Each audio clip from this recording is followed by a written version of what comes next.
क्या कभी तुम्हारे साथ ऐसा हुआ है कि एग्जामिनेशन हॉल में तुम किसी पेपर को अटेम्प्ट कर रहे हो और किसी क्वेश्चन को सॉल्व करते करते तुम्हें ये तो याद आ जाए कि इस क्वेश्चन में कौन सा कॉन्सेप्ट लगने वाला है, लेकिन जब उस कॉन्सेप्ट के बारे में सोचते हैं तो वो कॉन्सेप्ट ही एब्सोल्युटली याद नहीं आ रहा होता है।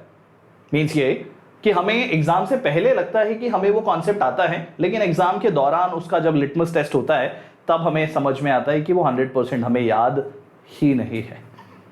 तो आज इस वीडियो में मैं तुम्हारे साथ एक सीक्रेट टेक्निक शेयर करने वाला हूं, जिससे कि तुम किसी भी जेई कॉन्सेप्ट को during application while solving the problem कभी भी भूलोगे नहीं। राइट? तो स्टार्ट करते हैं without wasting any further time. This is me your Suri sir, I am a BTech from IIT Bombay और इस चैनल पे मेरे स्टूडेंट्स मुझे मोगैम्बो और खुद को मोगैम्बियंस बुलाते हैं, because when you guys will crack the examination of JEE, Mogambo खुश होगा। तो अगर वीडियो में बताई हुई टेक्निक पसंद आए तो वीडियो को लाइक कर देना, अपने दोस्तों के साथ में शेयर कर देना, और हाँ, अगर चैनल पे नए हो तो चैनल को सब्सक्राइब करना मत भूलना और बेल आइकॉन को प्रेस कर लेना। ठीक है जनता? तो चलो स्टार्ट करते हैं। वापस से उसी क्वेश्चन पे आते हैं। जब तुम एग्जामिनेशन हॉल में हो, उस कॉन्सेप्ट को याद कर रहे हो, तो तुम्हें लगता है कि हाँ यार, ये कॉन्सेप्ट पढ़ा था पर याद नहीं आ रहा एग्जैक्टली क्या था। बहुत बार हमारे साथ ऐसा होता है ना बच्चों? इसके पीछे जो फैक्ट है वो तो डेफिनेटली अभी मैं थोड़ी देर में तुम्हें एक्सप्लेन करूंगा, लेकिन एक बहुत ही बेसिक सी अंडरस्टैंडिंग है जिस एग्जामिनेशन की हम प्रिपरेशन कर रहे हैं, फिर चाहे वो जेई का एग्जाम हो या नीट का एग्जामिनेशन हो, उसके फंडामेंटल नेचर को हमेशा ध्यान में रखना। और वो एग्जामिनेशंस जो हैं ये हैं प्रॉब्लम सॉल्विंग ओरिएंटेड एग्जामिनेशन। जिस तरह से कोई भी athlete, B it a high jump athlete, क्या मैं बोल सकता हूं कि हाई जंपिंग के दौरान जब कभी भी कोई भी एथलीट प्रैक्टिस करता है या करती है तो they actually try to practice jumping more rather than just reading the books. Right everyone? Similarly अगर हम वेट लिफ्टिंग की बात करें तो वेट लिफ्टर की भी सबसे इंपॉर्टेंट प्रैक्टिस होती है वेट्स को लिफ्ट करना, in comparison to reading about different weight lifters and their records or training by reading the books. Same goes with, say, a 100-meter race runner. Yeah, we all know somebody like Usain Bolt. तो अगर किसी भी 100-मीटर race के athlete को practice भी करनी है तो डेफिनेटली वो प्रैक्टिस क्या करेगा? स्प्रिंट, या ही और she will be reading about the sprint.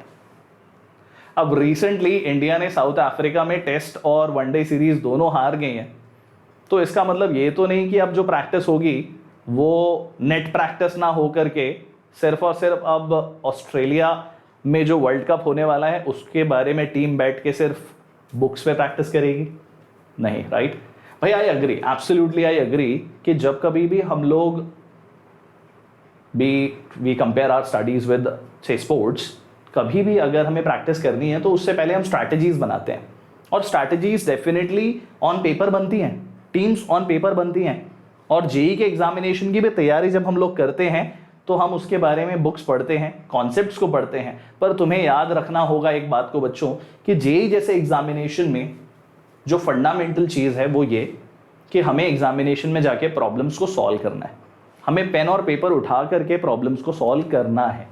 तो सिर्फ और सिर्फ अगर हम बुक्स को लेकर के कॉन्सेप्ट्स को पढ़ेंगे, थियरी को पढ़ेंगे और प्रॉब्लम्स को भी, सॉल्यूशंस को सिर्फ पढ़ के सोचेंगे कि हमें प्रॉब्लम सॉल्विंग समझ में आ गई, तो सबसे बड़ा फंडामेंटल मिस्टेक हम वहाँ पे कर रहे होते हैं। राइट? अब तुम में से बहुत सारे स्टूडेंट्स इस समय ये बोलेंगे कि सर मुझे पता है, ये बात आपने पहले भी बताई थी और इसीलिए मैंने अपनी जो पूरी प्रेपरेशन है उसे प्रॉब्लम सॉल्विंग ओरिएंटेड बना दिया है, लेकिन प्रॉब्लम यह है कि जब मैं क्वेश्चंस को सॉल्व करती हूँ तो बहुत बार कॉन्सेप्ट्स ही याद नहीं आ रहे होते हैं। दैट मीन्स सबसे बड़ा problem while doing numericals, while doing MCQs is कि मुझे चैप्टर की कितनी भी थियरी पढ़ लो, एग्जाम के पहले क्वेश्चंस को सॉल्व करते समय या एग्जाम के दौरान भी क्वेश्चंस को सॉल्व करते समय वो कॉन्सेप्ट ही 100% याद नहीं आता। Right everyone? तो एग्जैक्टली आज वही सीक्रेट टेक्निक एक बताने जा रहा हूं, जहां पे चीजों को कैसे याद रखा जाए उसके बारे में एक बहुत सिंपल और बहुत ही इफेक्टिव तरीका मैं तुम लोगों के साथ में शेयर करने वाला हूं। एज ऑलवेज जो वीडियो है वो बहुत ही शॉर्ट, स्वीट, क्रिस्प, टैंजिबल और प्रैक्टिकल होने वाला है। ठीक है जनता। तो उस टेक्निक को नाम दिया है मैंने retrieval practice, memorize by practicing. Yes, retrieval practice का मतलब बिल्कुल ऐसा है कि तुम जब भी पढ़ते हो किसी भी चीज को, कोई भी डेरिवेशन पढ़ते हो, डेरिवेशन करते हो, प्रॉब्लम्स को देखते हो, तो तुम एक्चुअली रीड करते करते उसे कहीं ना कहीं अपने मेमोरी बॉक्स में पुटअप कर रहे होते हो। ये जो प्रैक्टिस हम लोग करेंगे, या जो तरीका मैं तुम्हें बताऊंगा और उसे मैं अप्लाई करके भी तुम्हें बताऊंगा, इसे हम एक्चुअली कुछ ऐसे देख सकते हैं कि हमारा दिमाग जो है वो एक मेमोरी बॉक्स है। जब हमें कॉन्सेप्ट्स को याद करना है, एग्जाम्स में क्वेश्चंस को सॉल्व करते समय जब हमें कॉन्सेप्ट्स को दोबारा से रिट्रीव करना है, तो हम उस मेमोरी बॉक्स में से उस कॉन्सेप्ट को निकालेंगे। बिल्कुल वैसे ही जैसे कि कोई साइकोलॉजिस्ट किसी भी साइकोलॉजी सेशन के दौरान पेशेंट से उसके पिछले एक सर्टेन टाइम इवेंट्स के कोई भी पॉइंट ऑफ टाइम पे जाकर के अपनी मेमोरीज को रिट्रीव करने के लिए हेल्प करते हैं। जो भी हुआ उसको कैसे याद करना होता है, उसको कैसे दोबारा से फैक्ट्स को बाहर निकालना होता है, बिल्कुल वैसी ही एक प्रैक्टिस है। और सुन के लगता है कि बहुत चैलेंजिंग होगी, बहुत डिफिकल्ट होगा इसे अप्लाई कर पाना, but I will show you practically how it is done. Okay everybody, तो बहुत सिंपल सा ये प्रोसेस है। अब तुम देखोगे कि सामने एक ब्लैंक स्क्रीन है, तो ब्लैंक स्क्रीन पे मैं तुम्हें समझाऊंगा कि मैं किस तरीके से किसी भी कॉन्सेप्ट के या किसी भी चैप्टर के सारे कॉन्सेप्ट्स को कैसे एकदम हार्डकोर तरीके से याद रख सकता हूं। तो obviously it is not going to happen in just one reading. अगर हम कभी भी किसी भी कॉन्सेप्ट को पहली बार पढ़ते हैं तो हमें मालूम है, सबको मालूम है, इट्स अ बेसिक फैक्ट, एक हफ्ते बाद वो 100% तो याद नहीं रहेगा। May be you will remember only 70% of that. एक महीने बाद अगर हम उस कॉन्सेप्ट के बारे में सोचेंगे तो मे बी अब हमें सिर्फ 50 to मे बी 30% तक ही याद रह गया होगा। और एग्जाम आते आते तक तो हमें बहुत बार सिर्फ कॉन्सेप्ट का नाम याद रह जाता है, बहुत बार तो हमें कॉन्सेप्ट का नाम तक भूल जाता है, राइट एवरीवन। तो मेमोरी रिट्रीवल प्रैक्टिस जो है वो एक बहुत सिंपल सा अप्रोच है। मैंने उसे बहुत सिंप्लीफाइड वे में एक और नाम दिया है जिसे तुम कभी भी रिकॉल कर पाओगे। The method of recalling a concept or making sure that you don't forget that concept is by making the mind map of that chapter or that concept for that matter. सिर्फ एक बात का ध्यान रखना है कि कभी भी माइंड मैप्स जब बनाओगे, obviously when you are done studying the theory और तुम प्रॉब्लम सॉल्विंग की तरफ जाने वाले हो, उससे पहले सिर्फ और सिर्फ 15 मिनट लगेंगे तुम्हें ये चीज करने के लिए maximum, to recall all the concepts of that chapter. पूरे एक चैप्टर की समरी भी बना सकते हो, या चैप्टर के अंदर अगर चैप्टर तुम्हें थोड़ा डिफिकल्ट लगता है तो उसमें किसी टॉपिक को मेमोरी में से रिट्रीव करने के लिए उसका माइंड मैप बना सकते हो। जैसे फॉर एग्जांपल मान लो अगर तुम्हें लगता है कि रोटेशन मोशन की मुझे प्रॉब्लम सॉल्विंग करनी है, तो रोटेशन मोशन का एक माइंड मैप बनाया जाए। पूरे चैप्टर में जो जो चीज़ें तुम्हें याद आती हैं उसे पेपर पे लिखते चले जाओ, okay, or obviously try to put them in such a way that you will be able to make out the entire summary of that chapter. okay, अगर तुम्हें लगता है कि रोटेशन मोशन एक बहुत बड़ा चैप्टर है और मुझे उसे ब्रेक करना पड़ेगा अलग अलग कॉन्सेप्ट्स में, तो may be let's focus first on moment of inertia. और मोमेंट ऑफ इनर्शिया के पूरे कॉन्सेप्ट्स, सारे formulas, moment of inertia for discrete mass system, continuous mass system, और उनके फॉर्मुलेस को रिवाइज करते हुए एक माइंड मैप बना सकते हो। सेकेंड माइंड मैप बना सकते हो तुम about torque, kinetic energy and angular momentum. Third mind map बना सकते हो about rolling motion, rolling on plane surface, rolling on incline surface, rolling on rough surface, rolling on inclined rough surface, like that.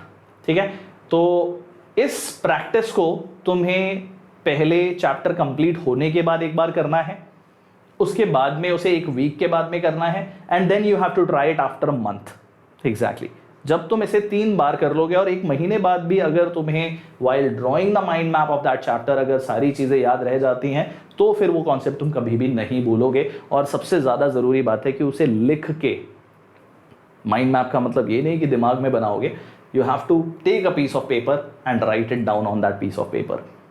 जितनी बार भी तुम ये mind map बनाओगे उतनी बार नंबर ऑफ कॉन्सेप्ट्स को लिख लेने के बाद में टैली करो बुक के साथ में। अगर कोई कॉन्सेप्ट छूट गया तो that is basically where you have actually forgotten the concept. Write it with some different colour on the same mind map, ताकि जब नेक्स्ट टाइम माइंड मैप बनाओ तो मेक श्योर करना है कि वो जो दूसरे कलर वाला कॉन्सेप्ट जो हम भूल गए थे, नेक्स्ट टाइम वाले माइंड मैप में हम उसे भी ना भूलें। तो इनफ टॉक, चलो एक माइंड मैप बना के देखते हैं। मैंने बहुत सारे चैप्टर्स के बारे में सोचा कि कौन से चैप्टर का माइंड मैप बनाया जाए, तो मुझे याद आया कि बहुत बार ना 11th स्टैंडर्ड के स्टूडेंट स्पेशली जो नए होते हैं जेई प्रेपरेशन में, उन्हें पहली बार सबसे ज़्यादा कोई चैलेंजिंग टॉपिक जो लगता है, जहाँ पे मोर देन 2-3 कॉन्सेप्ट्स लगते हैं, वो है सर्कुलर मोशन। मुझे पर्सनली सर्कुलर मोशन बहुत ईजी चैप्टर लगता है और लगता था भी जब मैं एज अ स्टूडेंट उस चैप्टर को पढ़ता था। लेकिन बीइंग अ टीचर मैंने देखा है कि स्टूडेंट्स जो सबसे पहला मैकेनिक्स का चैप्टर जिसमें सबसे ज़्यादा उन्हें डिफिकल्टी फेस होती है in terms of remembering the concept and understanding the concept, that is circular motion. तो सर्कुलर मोशन से शुरू करते हैं, about making the mind map of this thing. ठीक है जनता, तो रिमेंबर हम इसे अपनी मेमोरी से रिट्रीव करने वाले, मतलब यहाँ कोई स्लाइड नहीं है, मैं खुद याद करते हुए इस चीज़ को लिखूंगा। ऑब्वियसली तुम्हें लगेगा कि सर आपने तो इतनी बार चैप्टर पढ़ाया तो आपको तो सब कुछ याद होगा, but imagine yourself trying to do this. अब सर्कुलर मोशन पढ़ते समय हो सकता है कि तुम्हें रैंडमली अलग अलग चीज़ें, अलग अलग फॉर्मूला याद आए। किसी को वर्टिकल सर्कुलर मोशन पहले याद आ जाए, किसी को सेंट्रीपिटल फोर्स पहले याद आ रहा हो, किसी को V = ω/r पहले याद आ रहा हो। तो उन चीज़ों को बस यहाँ पे प्लेस करते चले जाना है। ठीक है, जब तुम ऐसा दूसरी बार करने जा रहे होंगे तो you definitely will have a frame of work in your mind. Okay, तो जैसे सर्कुलर मोशन की अगर बात करूँ तो चैप्टर है मैकेनिक्स का। यूजुअली किसी भी मैकेनिक्स के चैप्टर को जब हम स्टडी करते हैं तो हमेशा उसे 2 पार्ट्स में स्प्लिट किया जा सकता है, specially chapters where a motion is involved. There are 2 things that broadly will always work. One is kinematics, one is dynamics. Now this is something which is the conceptual clarity which you will always carry. It's not about forgetting something, it is something that you know. Mechanics में अगर मैंने कोई भी chapter पढ़ा है तो मुझे मालूम है कि यूजुअली उस चैप्टर में एक पार्ट होगा काइनेमैटिक्स, ओके, दूसरा पार्ट होगा डायनामिक्स। ठीक है, और बहुत ज़्यादा कलरफुल पेन्स भी यूज़ करने की ज़रूरत नहीं है, क्योंकि यहाँ पे मैं उन कॉन्सेप्ट्स को लिखने चाह रहा हूँ जो मुझे पहली बार में याद आ जाते हैं। मे बी जब मैं उसे टैली करूँगा बुक के साथ में तब मैं उस कलर से लिखूँगा, मे बी रेड कलर से लिखूँगा जो चीज़ें मुझे याद नहीं आई थी। ठीक है जनता, तो काइनेमैटिक्स जैसे ही लिखते हैं तो एक दिमाग में अपने आप घंटियाँ बजनी चाहिए कि काइनेमैटिक्स का मतलब होता है equations which are related to the kinematical quantities which are displacement, velocity, acceleration, time. Okay? तो कभी भी सर्कुलर मोशन चैप्टर जब हम लोग स्टडी करते हैं तो यहाँ पे जिन क्वांटिटी के साथ डील करते हो, those are angular momentum, angular displacement, angular velocity, angular acceleration, angular momentum, okay, और काइनेमैटिक्स की क्वांटिटीज़ यही हैं। तो अगर हम बात कर रहे हैं काइनेमैटिक्स के बारे में पहले, तो हमें सबसे पहले जब कभी भी सर्कुलर मोशन पढ़ते हैं तो बेसिक फॉर्मूलेज तुम चाहो तो वो भी लिख सकते हो कि भाई जो एंगुलर डिस्प्लेसमेंट है थीटा, वो है arc length divided by radius. This is your angular displacement, correct. What is angular velocity? Angular velocity is rate of change of angular displacement. Okay everyone, मैं इतना डिसेंट लिखने की कोशिश करता हूँ कि इस सेशन की PDF जब तुम देखो तो तुम्हें अच्छे से समझ में आए that what Mogambo was trying to explain. Similarly angular acceleration को भी एक्सप्लेन कर सकते हो, which is rate of change of angular velocity. तो ये हो गए बेसिक फॉर्मूलेस। इसके बाद में relation between linear and angular quantities. तो linear displacement is equal to theta cross r. Okay, यहाँ पे एक्सप्लेनेशन नहीं दे रहा हूँ, मैं सिर्फ बता रहा हूं कि कैसे मैं खुद जब इस चैप्टर को रिवाइज करूंगा तो क्या क्या चीज़ें मुझे पूरा एक 1 पेजर के फॉर्म में मैं लिखना चाहूँगा, so that I remember by looking at it कि हाँ पूरा चैप्टर मुझे दिमाग में है, सारे कॉन्सेप्ट मुझे दिमाग में हैं। Okay, similarly linear velocity V = ω/r, सबको पता है वो फॉर्मूला। और यहाँ जब लिखते हो ना तो ये सारे डाउट्स भी अपने आप क्लियर हो जाएंगे कि R क्रॉस ओमेगा होता है या ओमेगा क्रॉस R होता है, ये अपने आप तुम करेक्ट करते चले जाओगे। ओके, एंड सिमिलरली AT, हाँ ये टेंजेंशियल एक्सेलरेशन होता है which is alpha cross R। तो ये तीनों रिलेशन हमेशा ध्यान में रहना हमारे लिए बहुत ज़्यादा ज़रूरी है इस चैप्टर में, ये भी याद आ गया। अगर मान लो कि काइनेमैटिक्स की बात चल रही है, अगर मान लो एंगुलर एक्सेलरेशन कांस्टेंट है और एक बॉडी सर्कुलर मोशन परफॉर्म कर रही है, that means uniformly accelerated motion है ये, तो यहाँ पे 3 इक्वेशंस ऑफ मोशन भी लगेंगी। Omega = ω0 plus alpha t, angular displacement = ω0t plus half alpha t square, and the last one you will also apply that here, omega square equal to omega naught square plus 2 alpha theta, right everyone? सबको याद आ रहा है? और क्या हो सकता है kinematics में? काइनेमैटिक्स में इसके अलावा हम एक और चीज़ लिख सकते हैं, एंड दैट इज, मैं ये स्पेस एक्चुअली छोड़ना चाह रहा हूँ for vertical circular motion, so I will write it down here. अब मेरे पास स्पेस कम है इसीलिए मैं ऐसा कर रहा हूँ. हमें मालूम है कि जो ओवरऑल एक्सेलरेशन होता है वो AC प्लस AT यानी कि सेंट्रीपिटल और टेंजेंशियल एक्सेलरेशन का रिजल्टेंट होता है. What is your centripetal acceleration? It is omega cross V, magnitude में लिख रहा हूँ, तो V स्क्वायर बाय R भी लिख सकता हूँ और ओमेगा स्क्वायर R भी लिख सकता हूँ. What is AT? Tangential acceleration is dV by dt, और यही बनता है अल्फा क्रॉस R ऑल्सो, जो यहाँ पे लिखा भी है मैंने AT, तो यहाँ मैग्नीट्यूड लिख दिया. तो अगर मैग्नीट्यूड पता लगाना है ओवरऑल एक्सेलरेशन का, तो under root of AC square plus AT square, because both of them are perpendicular to each other. I hope इतनी चीज़ें सबको समझ में आ गई होंगी, राइट? अब तक क्या किया है, मतलब मैंने, मेरा ऑब्जेक्टिव तुम्हें सर्कुलर मोशन रिवाइज कराना नहीं है, मेरा ऑब्जेक्टिव है तुम्हें ये समझाने का कि किस तरीके से माइंड मैप बना रहा हूँ, जो जो चीज़ें मुझे याद आती जा रही हैं. और आगे कंटिन्यू करते हैं. व्हाट डू यू से? डायनामिक्स पे चलते हैं. डायनामिक्स की चीज़ें लिखेंगे अगर, तो डायनामिक्स का मतलब होता है या तो फोर्स या फिर एनर्जी के बारे में भी बात करना. तो कभी भी सर्कुलर मोशन जैसे चैप्टर की बात कर रहा हूँ तो दो तरह के फोर्सेज होंगे. एक centripetal force which is mass into centripetal acceleration which is mv square by r, या फिर m ओमेगा स्क्वायर r होगा. सिमिलरली टेंजेंशियल एक्सेलरेशन भी होगा अगर होगा तो, पर फॉर्मूला वाइज तो m इंटू AT होगा which is m dv by dt, rate of change of speed, और m into alpha into r. ये तीन पॉसिबल फॉर्मूले हम लिख सकते हैं. इन दोनों का resultant net force acting on the body हो जाएगा. So this is your dynamics at the moment, right? अब हम लिखना चाह रहे हैं वर्टिकल सर्कुलर मोशन के बारे में, ठीक है? तो अगली चीज़ है वर्टिकल सर्कुलर मोशन. हो सकता है मैं कोई चीज़ भी भूल गया हूँ लिखते समय, and exactly that's what will happen with you also. पहली बार जब माइंड मैप बनाओगे किसी चैप्टर का, किसी कॉन्सेप्ट का, अब अगर चैप्टर बड़ा लगता है, डिफिकल्ट लगता है, तो मे बी सिर्फ वर्टिकल सर्कुलर मोशन का माइंड मैप बना रहे होंगे. That's what I was trying to explain you, ठीक है? तो अगर वर्टिकल सर्कुलर मोशन है तो सर्कल ड्रॉ किया. यहाँ पे हमें मालूम है कि दो तीन चीज़ें ही हैं जो ध्यान में रखने लायक होती हैं.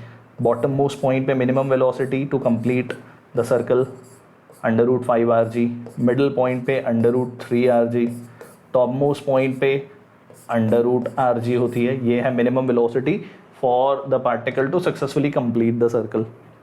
ओके, अगर मान लो हमें यहाँ पे थीटा एंगल दिया है और टेंशन की वैल्यू पता लगाने बोला जाए, तो यू नो दैट कि दो कंपोनेंट्स लिख सकता हूँ. This is mg cos component, this is mg sine component, correct?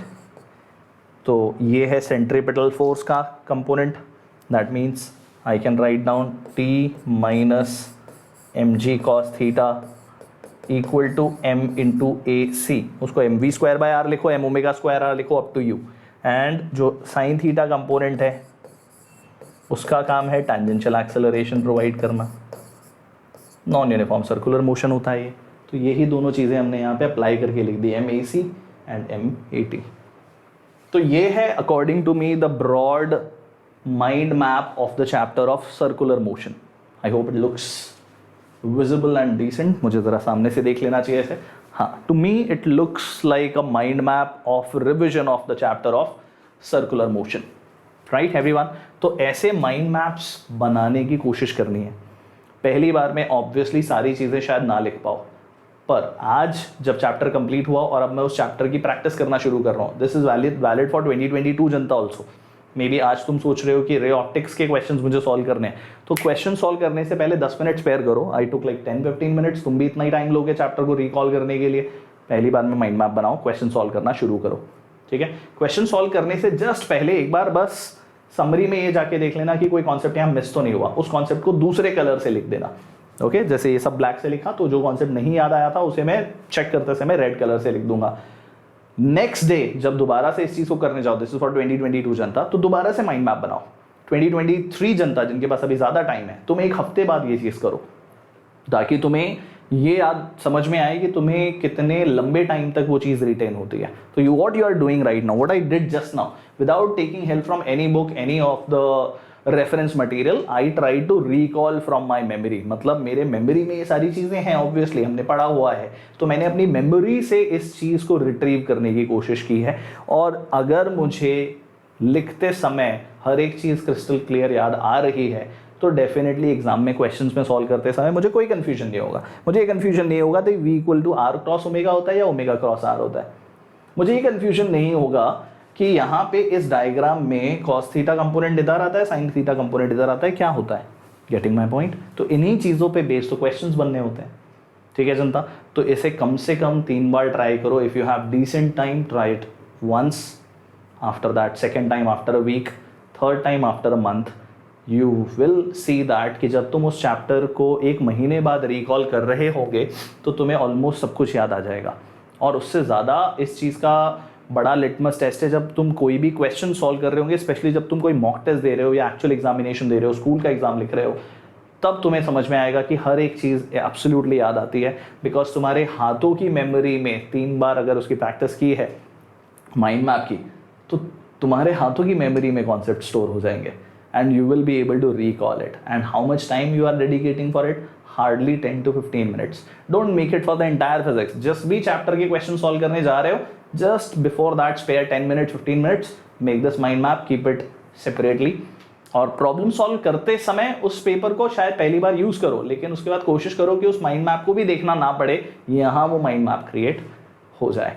Okay जनता, तो एक क्विक रिकैप बता देता हूँ कि एग्जैक्टली क्या करना है हमें जब भी हम ये टेक्निक अप्लाई कर रहे हैं। बिल्कुल हम हमारे दिमाग से कॉन्सेप्ट्स को रिट्रीव कर रहे हैं, तो try to recall what you have learned on a blank sheet of paper. अगर तुम्हें माइंड मैप जैसे मैंने बनाया वो तरीका थोड़ा सा केओटिक लगता है, तो you can just take a piece of paper और लाइन बाय लाइन उसे लिखते चले जाओ, ठीक है। माइंड मैप वाले तरीका जो मैं फॉलो करता हूँ उसमें ये बेनिफिट होता है कि तुम कहीं पे भी किसी भी स्पेस को जब लिखते हो तो लिंक करना आसान होता है। लाइन बाय लाइन लिखते जाओगे तो हो सकता है कि 5 लाइन लिखने के बाद में समझ में आता है कि अच्छा हाँ दूसरी लाइन पे कोई और कॉन्सेप्ट ऐड करना था। So up to you still in that way. Okay, try to explain it. हाँ, ये एक चीज़ और कर सकते हो कि तुम अगर तुम्हारा एक स्टडी सर्कल है तो तुमने जो माइंड मैप बनाया उसे एक्सप्लेन करने की कोशिश करो। किसी को जब हम एक्सप्लेन करने की कोशिश करते हैं तो वो कॉन्सेप्ट हमें और ज़्यादा याद रहता है, ठीक है। If you can, that's optional obviously, but you can still try that. Okay, and yes, visit back to the same concept after a regular interval of time, as I said, after a week and after a month. और अगर 2022 जनता है तो हर दूसरे दिन ये चीज़ करने की कोशिश कर सकते हो, as long as you are practicing that chapter, ठीक है। Then maybe after a week, then maybe after a month, and so on. Try to repeat that. You will always be able to retrieve that thing. Okay जनता, तो ये तरीका मैं I still remember, मैं अपने 12th standard board examination के time से ये चीज़ करते आ रहा हूँ। After that I used it in JEE preparation. तो कॉन्सेप्ट्स ना सिर्फ क्रिस्टल क्लियर याद रहते थे, मैं अच्छे से उसे कंपार्टमेंटलाइज भी कर पाता था कि मुझे कहाँ किस तरीके से किस कॉन्सेप्ट को अप्लाई करना होता है। ओके जनता, तो इस तरीके से इसे अप्लाई करना, डेफिनेटली अप्लाई करना, और मुझे कमेंट बॉक्स में बताना इस वीडियो के that if you tried, did it work, were you able to recall the difficult concepts जो तुम नहीं कर पा रहे थे किसी क्वेश्चन में, ठीक है। और ऐसे और भी ट्रिक्स अगर तुम रेगुलरली फॉलो करना चाहते हो, and specially if you are a student of JEE 2022, तो जनता टाइम बहुत कम है और बहुत सारे ट्रिक्स हैं, बहुत सारे कॉन्सेप्ट्स हैं जो तुम्हें सीखने हैं। So we have a crash course which is currently ongoing for the people who are preparing for JEE 2022। Yes, JEE के डेट्स अभी भी अनाउंस नहीं हुए हैं, लेकिन इसका मतलब ये नहीं है कि तुम वेट कर रहे हो जेई के डेट्स आएंगे और उसके बाद में हम लोग प्रिपेयर करना शुरू करेंगे। ऐसे बहुत सारे टेक्निक्स हैं पीसीएम में जो master teachers Vedantu platform, wave platform पे रेगुलरली स्टूडेंट्स के साथ हम लोग शेयर करते जाते हैं। तो if you want, you can also join this crash course, take the advantage of such techniques told by all the master teachers, and definitely prepare better for your JEE preparation. तो जनता, इस crash course का actual में जो price है that is 20,000 rupees, but right now the introductory price is going on that is for 10,000 rupees. और अगर तुम ये कोड यूज करते हो which is going to be the code SMCC, मेरा कोड है राइट, तो तुम्हें फर्दर 10% ऑफ मिलेगा अपने ज्वाइनिंग फीस पे, and it will be only for 9,000 rupees for you, ठीक है। ज्वाइन करना कहाँ से है, इसका लिंक इस वीडियो के डिस्क्रिप्शन बॉक्स में तुम्हें मिल जाएगा, एज वेदांतुस क्रैश कोर्स। वहाँ जाओ, जो भी नियरेस्ट क्रैश कोर्स वहाँ पे है उसे ज्वाइन करो और क्लास अटेंड करना शुरू करो। The time table is already there, हज़ारों स्टूडेंट्स ऑलरेडी ज्वाइन करके बेनिफिट उठा चुके हैं। एंड येस, एक और चीज़ आई एम श्योर बहुत सारे स्टूडेंट्स के दिमाग में ये रहता है कि सर अभी ज्वाइन कर लूँगा, सिलेबस भी कंप्लीट हो जाएगा, तो फिर क्या उसके बाद में मैं वेदांतु का प्लेटफॉर्म यूज़ कर पाऊंगा या नहीं कर पाऊंगा, कर पाऊंगी या नहीं कर पाऊंगी। तो लेट मी टेल यू, चाहे तुम्हारे थियरी के लेक्चर्स खत्म हो जाएं, अनलिमिटेड डाउट सॉल्विंग के लिए हमेशा प्लेटफॉर्म पे बने रहोगे जब तक तुम जेईई का एग्जामिनेशन नहीं लिखते। तुम्हारे सारे डाउट्स तुम पूछ सकते हो, जितने लेक्चर्स तुम्हारे हैं वो सारे तुम रिकॉर्डिंग्स देख सकते हो, जितने भी टेस्ट यहाँ पे अवेलेबल हैं प्लेटफॉर्म पे, जितने भी असाइनमेंट्स हैं, स्टडी मटेरियल है, that is yours till the time you appear for this JEE examination. Okay जनता, सो एज आई सेड, एक टेक्निक बताऊंगा जो तुम्हारे डेफिनेटली काम आएगी, which is going to be short and sweet and crisp, tangible and yes practical. तो अगर trick पसंद आई, टेक्निक पसंद आई, तो yes I want you people to like the video, share with your friends, और ऐसे ही वीडियोस के लिए बने रहो चैनल पे। We keep on bringing such techniques for all of you guys, such study methodologies for all of you guys on this channel. Okay, if you are new on the channel, then yes, definitely consider subscribing and press the bell icon so that whenever Mogambo comes live, you get the notification. So on that note, I'll take your leave. I'll see you on very soon. हाँ, जितने लोग ये जानना चाहते हैं, मुझे last week Covid हो गया था, I am doing absolutely fine. और जाओ जाके इस टेक्निक को अप्लाई करो, नेक्स्ट टाइम जब मिलेंगे तो maybe by that time I will also be done with my haircut. See you all next time, take care, bye bye, stay safe and get vaccinated. Bye bye Janata.